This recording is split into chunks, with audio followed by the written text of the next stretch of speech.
We break down how the Baltimore Ravens were able to best the New England Patriots in Week 3 of the 2022 season with a very special guest next here on Locked On Ravens. You are Locked On Ravens, your daily Baltimore Ravens podcast, part of the Locked On Podcast Network, your team every day.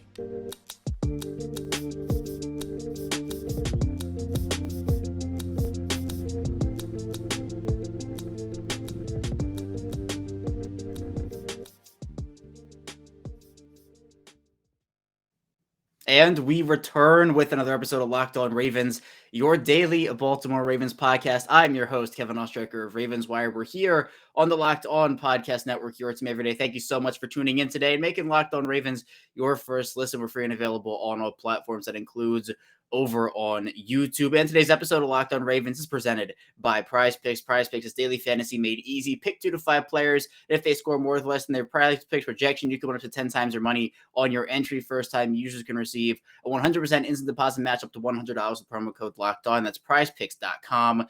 Promo code Locked On. We return. It is Taco Tuesday, a victory Taco Tuesday. That is the Ravens pull off a 37-26 win over the New England Patriots. All things considered, a pretty big one considering the collapse that they had in Week 2 against the Dolphins. Here to break that all down with me and more is from Baltimore Beatdown, Spencer Schultz. And Spencer, again, this is a game that wasn't necessarily a must win, but a very important win nonetheless. Most certainly was. And a game that, sure, going on the road to go visit Bill Belichick in the Patriots home opener, a team that feels feisty and feels like they're trying to prove, are they going to be a contender? Are they going to be a team that's capable of maybe competing for their division like they did last year? Things like that. Another year removed from Tom Brady. Definitely could have been a game that you lose. They lost the last time they went up to New England and played Bill Belichick even without Tom Brady. So it's a tough team, a team that the Ravens have never beaten in the regular season in New England previously. And for the Ravens to play 2 of their first 3 games on the road and to walk out 2-1. And obviously they do have that difficult loss against what looks like a really good Miami Dolphins team, but to continue to be 2-1 and get ready to go play a Buffalo Bills team at home now, it could be a lot worse, and the Ravens are not in bad shape. Yeah, 2-1 so far in that AFC East tour. You mentioned they'll wrap it up against Buffalo on Sunday here. But let's talk a bit about this game, Spencer. And obviously the talk of town, the talk of the league is Lamar Jackson and how he has performed. He is not slowing down against the Patriots, 18 of 29, 218 yards. You have the 4 touchdowns, 1 interception, capped off the Jackson 5, 11 carries, 107, and a score there. So 5 total touchdowns. Spencer, Lamar Jackson, he looks poised. He looks confident. The decision-making is there. The zip on the ball. There's so much that impresses me about Lamar Jackson. What impressed you about this performance here in Week 3? It just impressed me how calm he remained throughout the game. Patrick McCary goes out. Daniel Faalele, who's never played left tackle before, aside from some preseason and throughout this training camp, gets put in there for his first NFL experience. Someone who's been tagged as a developmental guy. Let up a couple sacks, all of those things. Lamar missed a couple of throws early, just didn't put the ball, I think, where he wanted to. Sure, it could have been, maybe receiver wasn't quite on the same page, whatever, but nothing fazed him. In the run game, I thought that he played super calmly when they started using veer and bash and the kind of, as Bill Belichick called them, C-gap run concepts that the Ravens used. He was calm. He was patient. He picked his spots. He protected himself really well. I wasn't deterred by the interception that he threw. I think that when you go back and look at that play, you basically see them run crossers with Devin Duvernay kind of running as a flanker over top of it. And Jonathan Jones, I believe, the corner for the Patriots, just peeled off of his man and made a really nice play. And, it was 3rd and long anyway, and he threw a pick, so it's not the end of the world. So considering that he did miss some throws, he did take some sacks, the offensive line was shaky at one point. All things considered, I don't think you could have asked for a much better performance out of Lamar Jackson, particularly when the second half got underway and when the Patriots took a lead. And in those kind of difficult circumstances, obviously, like I said, the Patriots home opener, it's rocking there. And they just had no kind of deterred feeling of anxiety or that they weren't going to be able to get it done or that, anything was going to compound or snowball for them. And watching him be able to make plays in the red zone, make plays in goal to go, recognize blitzes, manage things pre-snap. I think John Harbaugh alluded to how well he manages the game right now, like what he's doing to facilitate the offense in terms of the play clock, in terms of at the line of scrimmage, in terms of checking into runs. We're about to watch the Manning cast here, Peyton and Eli Manning. And I think one of the funniest things, the sidebar, I guess, is how often you hear Peyton or Eli, oh, check to a run here. Oh, check to a run here. That is such a major role of what a successful quarterback does, is understand where they can check into getting 4 yards at least. And I think Lamar Jackson's seemed to do a really great job of that. So, yeah, he's playing like the best player in the NFL, the best quarterback in the NFL right now, and off to a hot start. His game looks more complete than it's ever looked. It's better than 2019 substantially, and what they're doing under center and the ability for him to, like I said, facilitate all of those things, but also do things for the first time. Dating back to Louisville in 2016, Lamar Jackson has only ever thrown the ball 70 times from under center. I think 18 of those were at the 1 yard line through Louisville and his first 4 seasons in the NFL. So, adding more to his plate, getting smarter, getting better, continuing to develop even further, prove that he doesn't necessarily, need his legs, but of course he still has them. So it was an outstanding performance for him and put the game away several times. He used his arm, he used his legs, and proved why he is the Weapon X in the NFL.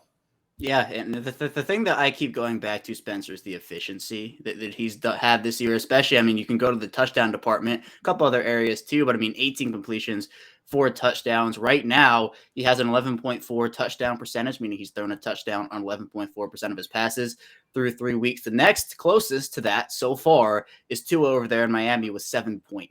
So he has been extremely efficient this year, and I think just making super smart throws for the most part, which I think is really impressive. But Spencer, the weapons around Lamar Jackson have also stepped up. We saw a bit more of a run game in this one. Justice Hill looked super explosive. J.K. Dobbins does return, and it just looked and felt really good to see him have the ball in his hands again after a long absence.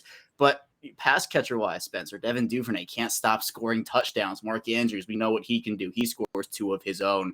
Rashad Bateman has a fumble, which wasn't really a fumble. I don't know about that one, but still he stepped up and broke ankles and had a really nice yards after the catch after he caught a football. I mean, what'd you see out of these pass catches? Because right now the Ravens passing game is what's carrying this offense. Yeah, I mean, it starts with Mark Andrews if you want to talk about the pass catchers. I don't know that there are like 10 better receiving threats in the NFL than Mark Andrews. And there's this kind of stigma of being a tight end and what that means, and you're not on the outside and not beating corners or whatever it is. Well, it's catching footballs and scoring touchdowns nonstop again. Looks like the best tight end in the NFL again for the second consecutive year. And just to consistently abuse defenders at the stem every single time they try to get, if they're flat-footed, he'll swipe their hands or swim them and go right by them. We see the Patriots try to run cover 0 in the red zone, and Lamar Jackson basically flips J.K. Dobbins from one side to the other and watches a safety follow J.K. Dobbins, which then tells him, okay, well, then that linebacker's blitzing who's standing right in front of me because there's a safety right behind him now.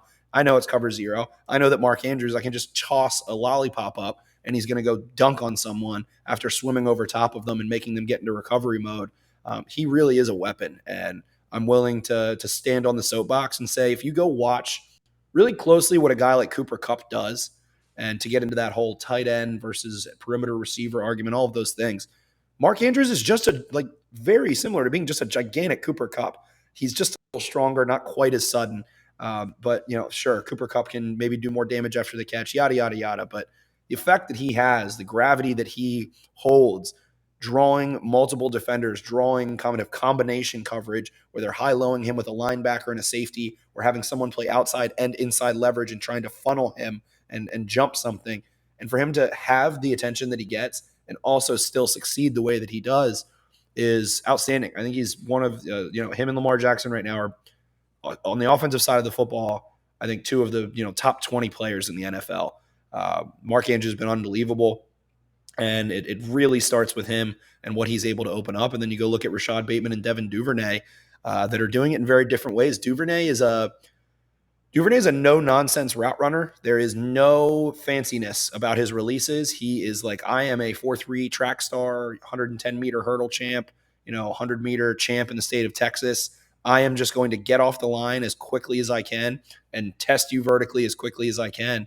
And ran right away on that impressive touchdown that he has from that second slot fade touchdown he's had this season. He generated so much separation so quickly and forced that DB to have to just go into a dead sprint, not be able to locate the ball, have to try to play through his hands. Lamar Jackson puts a great ball on. and Devin Duvernay makes a play, also takes a slant and runs 20, 30 yards after the catch. We watch Rashad Bateman do the same thing, runs a pretty, nuanced comeback route, picks the ball up. Lamar Jackson peppers it over top of an intermediate defender trying to dive and swat it. And then what he can do after the catch in terms of just making guys miss and taking angles and putting guys in bad positions, takes a 10, 12, maybe 14-yard route and ends up with an explosive play that flips the field for the Ravens. That's something that they haven't had in this offense. Marquise Brown was supposed to be that guy. He had a couple nice catch and runs in his tenure in Baltimore, but Bateman is consistently beating angles, consistently crossing guys over after the catch. Has the little fumble situation, which I do think was a fumble to sidebar, I suppose. But talking about all those guys, you see Josh Oliver go make a nice little paced play for his first NFL touchdown. You see him spike the ball with the weight of 1,000 worlds. He was a third-round pick. He was a freak athlete, suffers a significant injury, ends up getting traded to the Ravens. Doesn't really get to contribute a ton in the pass game, grinds in the run game, keeps trying to improve there. And to watch him finally get that culmination of that first career touchdown years into his career, you could just tell how much it meant to him. So I thought that was really cool too. And Isaiah Likely, they're getting him the ball underneath. They're feeding him manufactured touches. Yet another player that is dangerous after the catch. So the Ravens finally have an offense where guys can run away from defenders, where guys can catch the ball and help you out. We saw the Rashad Bateman touchdown last week. Now J.K. Dobbins is coming back into this offense. We see him catch the ball in his first touch since 2020 and arm shiver someone into the turf violently. So they have a plethora of players that are capable of helping Lamar Jackson after the catch for what feels like the first time in Jackson's career. So it's been really fun to watch this unit come together early in the season, a unit that has been utterly disrespected, just the pass catchers in general. Maybe not necessarily the tight ends, but what Lamar Jackson's weapons are, quote unquote. Well, it looks like he has one of the better groups of pass catchers in the NFL through 3 weeks. So it's been super fun to watch.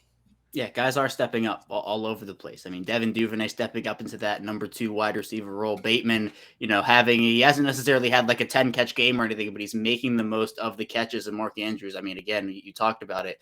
Definitely one of the top 20 players in this league right now and looking at everything combined. We'll talk about the offensive line a bit in the final segment, so be sure to stay tuned for that on Daniel Falele and Tyler Linderbaum, etc. But coming up, we're going to get into the defense, talking about some of the ups and downs that unit went through on Sunday in New England. So be sure to stay tuned. We still have a ton to talk about here on the show. But first, I do want to tell you a bit about PrizePicks. And for fantasy, it's something I've been a part of for a long time. I've had multiple fantasy football leagues for many different years now, and it's really fun for me. But with PrizePicks, it's super easy to use, and you can have current entries all over the place. And how it works is you pick 2 to 5 players, and if they will go score more or less in their PrizePicks projection, you can win up to 10 times your money on any entry. There's no competing against other people, so it's universal projections available. PrizePicks offers projections on any sport that you watch, including NFL, NBA, MLB. You have NHL, PGA, college football, college basketball, and more. Entries can be made in 60 seconds or less. It's that easy. You have safe and fast withdrawals, and they're currently operational in over 30 states and in Canada. So download the PrizePicks app or go to prizepicks.com to sign up and play daily fantasy sports. First-time users can receive 100% instant deposit match up to $100 with promo code Locked On. If you deposit $100, PrizePicks will give you $100. If you deposit $50, PrizePicks will give you $50. Don't forget to enter promo code Locked On at sign up for an instant deposit match of up to $100. We're back here with our second segment of Locked On Ravens. Kevin Oestreicher still here with Spencer Schultz of Baltimore Beatdown. And Spencer, when you look at the Ravens defense, definitely a mixed bag when you talk about certain aspects in this game. I know people look, and this was the Devontae Parker coming out party. Parker had 5 receptions, 156 yards. I mean, if you want a yards per catch on that, 31.2 yards per catch. The Ravens get gashed a couple times in this game pretty consistently. You have the end of the first half where the Ravens give up 43 yards in 30 seconds, allow the Patriots to get in field goal range and add a field goal at the end of the half. We've seen some big play issues a bit from Mike McDonald's defense. How concerning are those to you early on? I mean, Miami game, Tyreek Hill, Jalen Waddle. Once Marlon Humphrey goes down, the Dolphins score twice in 5 plays offensively. And then to watch this game, that they were able to turn the ball over yet again, that they've probably had at least half of the interceptions this year so far that they had last year, or somewhere right around there. I believe they had 9, and they're currently at 4 or 5. So been able to get off the field. They were 2 of 9. The Patriots were 2 of 9 on third down, and they have continued to play really well on third down. Get off of the field.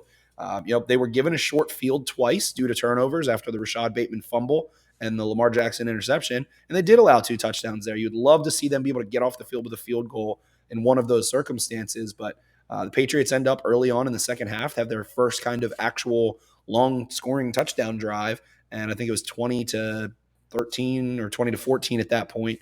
And from there, they were able to buckle down, get off the field, produce turnovers. 2-point conversion they stuff as well. That was almost a really crazy play on that little lateral to Mac Jones, but haven't really gotten a ton of consistent sacks and things of that nature. And you watch Devontae Parker. The Patriots like to use a lot of in-breaking route concepts like levels and Y cross and mesh and some of those things. And Mac Jones peppered a couple balls over, especially in the first quarter. I think you mentioned Devontae Parker. I think he had 2 catches for like 85 yards or something like that, or 80 yards in the first quarter. Jalen Armour-Davis just kind of got taken inside, and they were trusting him in man. And Devontae Parker made 2 big plays and flipped the field a couple times, and got that taken care of. And Parker didn't really beat them a ton after that. The ground game, the Patriots have a diverse, awesome, great offensive line. They've had a really good run game for quite some time. They last year beat the Buffalo Bills, the mighty Buffalo Bills, throwing 3 passes in a game. They can run the football really well, and it wasn't an embarrassing performance, I would say, from the Ravens' run defense, but they definitely had some things to learn. Travis Jones gets in there a couple times. Thought he took on a couple double teams really nicely. Would like to see him be able to lock out, keep his eyes up, and be a little more aware of the ball carrier at times. But it was his first NFL game following an injury, so expectations don't need to be so high. But they got off the field a ton of times. Kyle Hamilton ends up making a play. Marlon Humphrey makes a play. Marcus Peters makes 2 plays. And they're valuing turning the ball over. They're valuing getting vision to the quarterback so that they can jump the ball and flip the field and give the ball back to Lamar Jackson and steal a possession. So I think that there were some bleeding issues, and that there were some issues in some short yardage situations. They let Mac Jones beat him on the ground a little bit. I think he only had like 35 yards, but he was able to convert some first downs, score a touchdown, a couple things there. So still trying to figure out how to contain properly as they're rushing, I would say, and be able to shed at the right time and kind of let the quarterback run into pressure a little bit more for some sacks. But had a little bit of pass rush, generated some nice things. Patrick Queen gets a little sack. So this defense is still learning, still growing. Marcus Peters in his second game back. You're still relying on a guy like Jalen Armour-Davis early, who I think kind of got benched after Devontae Parker beat him a couple times. So, still a learning experience, still all of those things. But I think Marcus Williams has been outstanding. I think Chuck Clark has been a constant as usual. Marlon Humphrey's played extremely well this season. And to watch Marcus Peters start to really look like Marcus Peters is a godsend for a team that paid him so much money and needs him so badly. And Kyle Fuller goes down, and Brandon Stevens is still banged up, and all of those things happening at once. It's nice to see that they do have their leader, Marcus Peters, able to go make game-winning plays for them 2 times. Yeah, and some numbers behind the turnovers. The Ravens, you mentioned it, they did have 9 interceptions in 17 games last year. They have 6 so far in 3 games, so 2/3. They're 2/3 of the way there to their entire 2021 total. And then they actually forced 15 total turnovers in 17 games. They're up to 8 in 3 games this season. So over half of the way there to their 2021 total. So it's impressive. And also, Spencer, I wanted to get your opinion on just how timely those turnovers were. I mean, you mentioned the Kyle Hamilton punch out on Nelson Aguilar, which again, we kind of talked about this a bit on Sunday after the game, but we saw so many times last year the ball bounced a certain way and it wasn't in the Ravens' favor, and that ball is bouncing out of bounds, and Marcus Peters is able to somehow keep it in on that recovery. It was the Kyle Hamilton Marcus Peters duo, which I think ultimately won them this game because of the timeliness of that turnover. You have the Marlon Humphrey interception in the end zone, Marcus Peters sealing the game with an interception. Those are the timely turnovers Baltimore needs to get their defense off the field and just to get the momentum back on their side.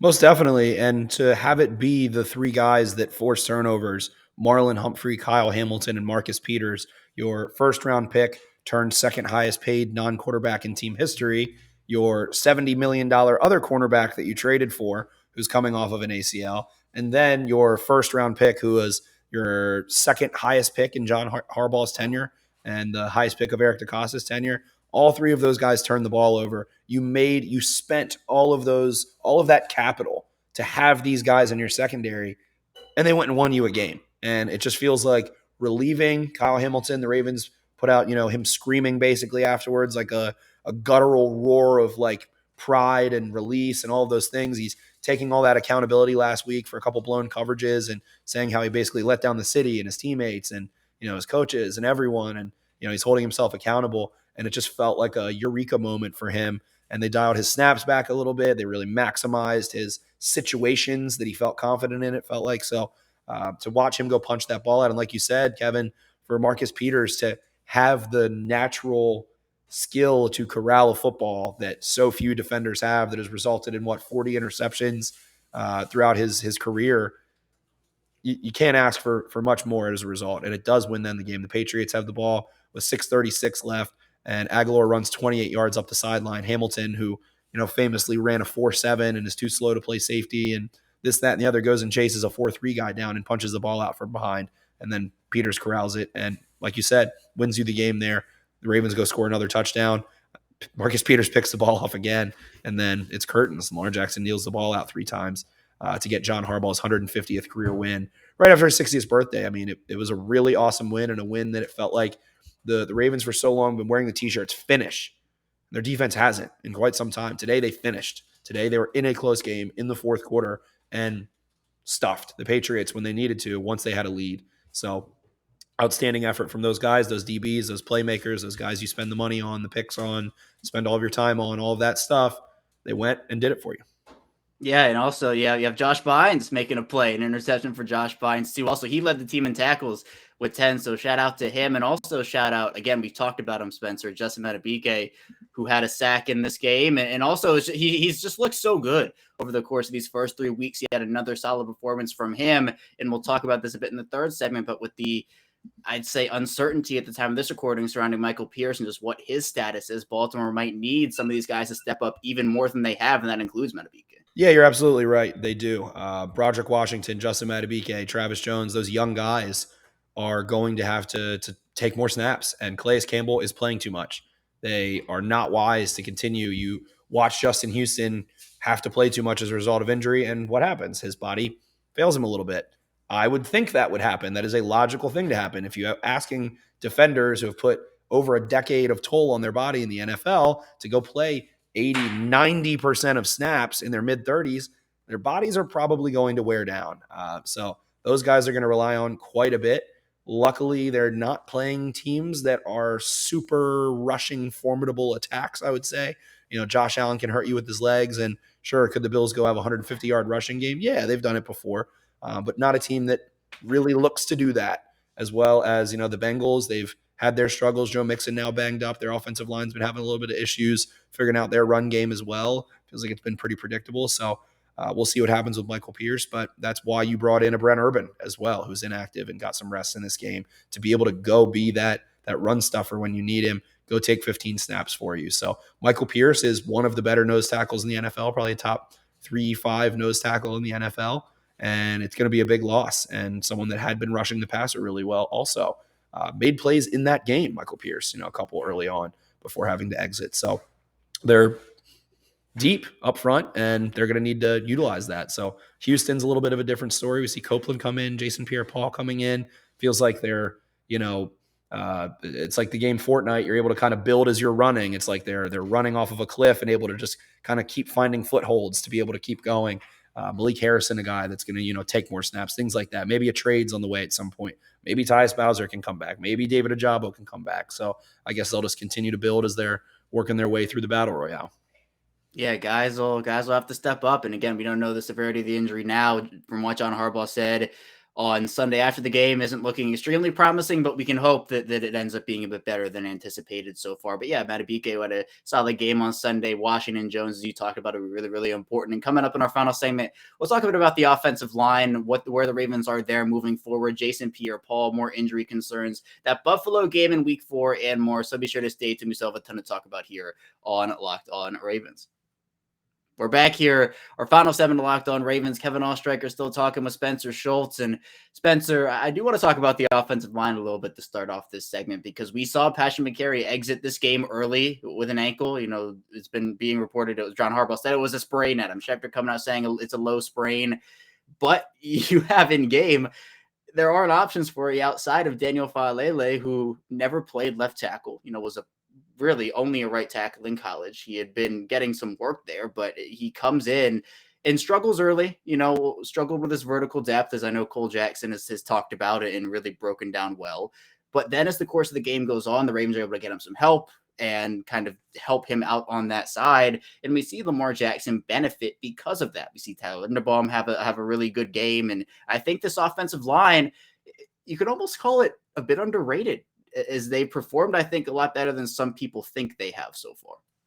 Definitely. And the run game, it does help when you start using Lamar Jackson, who is one of the greatest rushing threats in the history of the sport, especially at the professional level. It's going to help a little bit. He does soften the blow a little bit. But Ben Powers, Tyler Linderbaum, and Kevin Zeitler, for 3 weeks, have done what they've needed to do. They have taken care of business. Tyler Linderbaum has a little bit of struggles against Quinnen Williams. And then, in my opinion, turned in a dominant performance on Sunday, as I've gone back through. Was putting guys into the dirt, was picking up on stunts, was really performing at as high as an undersized center could be performing 3 weeks into his career. I think Tyler Linderbaum played that well. Then Powers hasn't had any issues. Is Ben Powers the most athletic guy in the world? No. He is a little bit, I guess more plodding, and he doesn't quite have foot speed, with the Quentin Nelsons of the world and things of that nature, but he's not missing assignments. He's executing his blocks. He's nasty in the run game. He hasn't missed. He's not letting up, a bunch of sacks, and no one, you don't think, oh, Ben Powers is ruining the game at any point. And then Zeitler, they were pulling a bunch. He's been out in space a bunch, has continued to just be that consistently really good veteran presence. And I think those three have a good thing going on. Morgan Moses, I thought, in against the Dolphins, had a really passive performance, especially in the run game. Didn't, hey, maybe he's dinged up a little, has a little hurt, maybe not an injury, but, didn't really bring it against the Dolphins, I thought. Then in this game, they're pulling him. They're getting him in space. He's, pursuing defenders 10 yards downfield and, opening up rushing lanes. Thought he played really well, fought really well. Never been an all-pro kind of guy, but never been a poor player in the NFL. So I think he's just, again, him and Zeitler are like consummate professional veterans on that right side.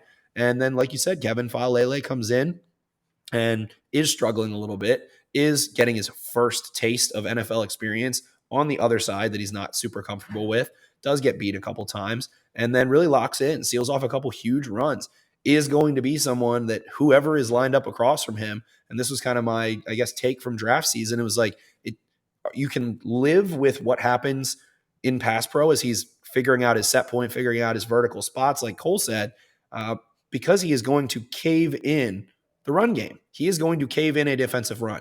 He has so much more work and refinement he can do technically, but to watch his feet, how quiet his feet are, and how natural of a mover he is in space at his size, his arms, it is disturbing to watch. When he gets his big, meaty, gigantic 100-pound arms on you, defenders can't get them off. And his hand placement might not even be great on a rep. And he might kind of be, in pass pro coming back, and he doesn't stab as hard as he even can. And it devastates. He's able to anchor so quickly. Had a couple really nice anchors in the second half. I thought had a lot to build on. Goes and pulls, which is crazy. A 6'9", 380-pound kid playing left tackle in his first NFL game, pulling from left to right across, seals off a run for Lamar Jackson to go win the game. So I think he had a lot to build on. They have to go play this Bills team upcoming. Von Miller, I'm sure they're going to try and line him up on that side, even though he's usually on the other side and pick on him. But then you've got your bullies. You've got Ricard and Boyle and, a guy like Josh Oliver who, hey, maybe he's not on their level, but he's willing to fight.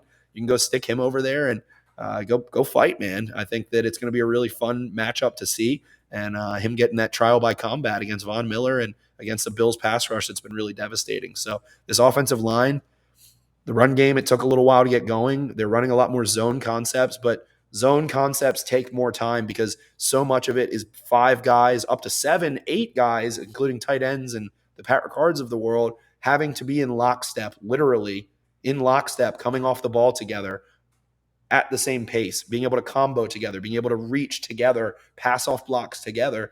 It takes time. And this is a new group, and they have yet another, new dance partner in Daniel Falele. So luckily they got a couple veterans and a darn good rookie in there. And I think that they have the potential to be a top 5, definitely top 10 unit in this league right now. Yeah, and I think when you're talking about they've done a bit of shuffling at left tackle, they've had to because of injuries, but the other four guys have been there. They've been in the game, they've been getting reps together, and that's really important, especially when you're adding in, a rookie center and a new right tackle, and you have that left guard competition as well. It's going to take a little bit of time, but I am impressed with what they've done over these past couple of weeks here. But Spencer, speaking of shuffling, Baltimore has definitely done that and more at outside linebacker. Now they bring in Jason Pierre-Paul. And I know we've talked a bit about, what could he bring to the Ravens and what could his role be? But we were talking about this when Steven Means was still healthy, when Justin Houston, again, we don't really know what's going on with him now if he's going to be able to play, but he might miss this game against Buffalo too. Pierre-Paul officially signs on Monday, puts pen to paper. Is this a situation, Spencer, where the Ravens almost need Pierre-Paul active because it seems like every week, they add Brandon Copeland on the practice squad, and then Justin Houston goes down, and we'll see. And now the Ravens might have to bring up a guy like Jason Pierre-Paul to speed extremely quickly. You hope that he's able to go on Sunday, but how badly do they need him considering all the injuries they've been through? They absolutely need him. He's going to play. I don't think there's two ways about it. He's going to have to go play. I mean, getting him up to speed, all of these kinds of things. Sure, yes, there is a curve still, but he's a 13-year veteran at this point. He's played in Super Bowls. Mentally, he's going to be able to go in and at least rush the passer on third down. It's a TE stunt. There's really, as a pass rusher on third down, at least, there's really only so many things that they're going to be asking you to do. Is there nuance to it? Is there more to learn to it? Sure. But he's going to be fine. Run game, early downs, him, missing camp, maybe not being, I don't know what kind of shape he's in. So I'm sure the Ravens are kind of going to be willing to see. Am I expecting him to go play 50 snaps? No, but 20 snaps? Sure, why not? He, hasn't had a toll on his body. He took extra time to recover from surgery, and they've worked him out twice now. I'm sure that, they've kind of just really been settling on those numbers, and DaCosta tried to, be frugal and wait as long as he possibly could and lower that number. And then once you get that injury, you can't wait anymore. And they had to pull the trigger, and you get yet another one. So luckily they did pull the trigger when they did, as opposed to maybe going through this process today and tomorrow and the next day and then getting him in. So at least he's already fitted, has a helmet and a jersey and some shoulder pads, and you can get him up to speed. I'm sure he's had the playbook for a couple days, and sending him all the information he's going to ultimately need. But like I said, he's a 13-year veteran. He's going to be able to come in and play football. It's what he's been doing for 20 years, 30 years, going on 30 years probably at this point. So I think he'll be fine. I think we'll see what they get. He's got some sack incentives. They've got some incentives in that contract, and someone that's been one of the better pass rushers for the last decade.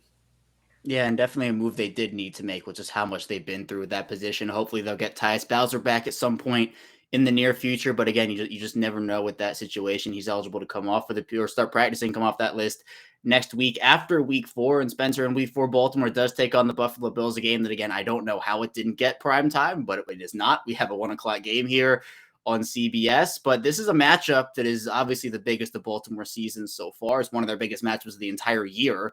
And you have a Lamar Jackson versus Josh Allen showdown for the second time in their young careers. You mentioned Von Miller and that Bills defense, banged up in the secondary right now for sure. But what are you looking for in that game for Baltimore, and how can they come out with a win? Well, the Bills, and I guess a lot of people might have seen it, but they are 0-7 in their last one-score games, and Josh Allen dropped back to pass, I think, 70 times. He is tired, and they are going on to play another road game, I think, at this point. I don't think the Bills are looking to be 2-2. They've suffered some pretty big injuries. They don't have, I think, I can't remember what happened to each safety. They have one of the best safety tandems of the last 5 years. One of them, I think, is out for the season with an unfortunate neck situation. The other one's banged up between Poyer and Hyde. Trey White still isn't back yet. They're hurting very badly. They still have a dynamic front. Matt Milano, one of the best linebackers in the NFL. Tremaine Edmonds, a really, really, really dynamic linebacker as well. But their secondary is hurting really badly. I would think that the Bills would do everything in their power, realistically, in the first half to not have Josh Allen drop back 30, 40 times in a half. Trying to run the ball, trying to get the ball out of his hands quickly, manufacturing some screens and quick touches and easy things for him. So I think the point is to just go tackle, go wrap up, go limit after the catch, limit what they do in the run game, make sure that they have to kill you with 1,000 paper cuts and aren't just gashing you over top, and allowing their secondary to breathe and allowing themselves to feel a little bit more relaxed. So I think it's imperative that they limit any kind of damage, like I said, after the catch in the first half. going to have to go make sure that if Faalele is out there, maybe we see Ronnie Stanley. I think at this point, Stanley and Dobbins have kind of been 1 week apart from each other, and Stanley's been practicing for quite some time now. So, wouldn't be surprised to see Stanley, but if it is Faalele or not, even if it is Stanley, like I said earlier in the previous segment, you're going to need Ricard, you're going to need Boyle, you're going to need to go run at Von Miller with those guys, frustrate him, annoy him, attack him, beat up on those edges. And J.K. Dobbins is someone that I think is going to continue to ramp up and is someone that probably has a little bit of maybe lingering resentment for what happened in Buffalo a couple of years ago before his knee injury. Had one of the worst game, probably the worst game of his professional career so far. So maybe leaning on J.K. Dobbins a little bit, trying to get the ball to Rashad Bateman in space and continuing to just have a balanced attack, pushing the ball against that secondary. The Ravens are, I think, 4th in the NFL in neutral down pass rate. So in other words, 1st and 2nd down. It's time to keep that up, keep pushing the ball downfield, keep passing, keep going heavy and then running play action and limiting defense's ability to anticipate pass and respect the run. So I think that they get the Bills at the right time. A couple weeks ago, the Bills were rolling in hot weeks 1 and week 2, and now they're ailing a little bit and on back-to-back road games against really tough teams. And they've kind of seen what the Dolphins can do defensively and offensively. So they have some concept of that. Now they can reference that in film yesterday and today and try and understand how they can manipulate things and go from there. So I think the Ravens definitely have a little bit of advantage, and a Ravens team that really wants to go prove that this Bills team is not some upper echelon team in contrast with the Ravens. Yeah, and I know that when you're talking about a game like this, this is a statement game for sure. They want to go out there and make a statement and say, hey, look, the Bills are regarded as one of the best, if not the best teams in the NFL right now. And the Ravens can go out there and beat a team like that. They absolutely have a chance, 100%. I think it's going to be a good game, a close game, and I'm looking forward to it. But Spencer, that's all I have for you here. Thank you so much for hopping on, joining me here again. And what do you have going on this week? Just continuing to break down film, always on Twitter at Ravens4Dummies, BaltimoreBeatdown.com. You can find the Baltimore Beatdown podcast. We have Jonathan Ogden on today, looking to have that interview out tomorrow as well. And then we're going to have a really fun national guest who is a big Bills fan to preview that game as well later this week. So you can find all of that anywhere you get your podcast, the Baltimore Beatdown podcast. Thank you so much for having me, Kevin. And make sure to give the man who gives you the best daily Ravens coverage 5 stars, share Locked On Ravens with a friend, all that good stuff. And I'll talk to you guys next week. I appreciate you as always, Spencer. And be sure to check out all Spencer's work. It will be in the description below on YouTube, of course. But that's all I have for you here today on Locked On Ravens. Thank you so much for tuning in. If you want to support the show, be sure to subscribe here on YouTube, follow along in audio form. When we get back here tomorrow, we'll be diving into more Ravens content. So be sure to stay tuned for that. And I will see you right back here tomorrow.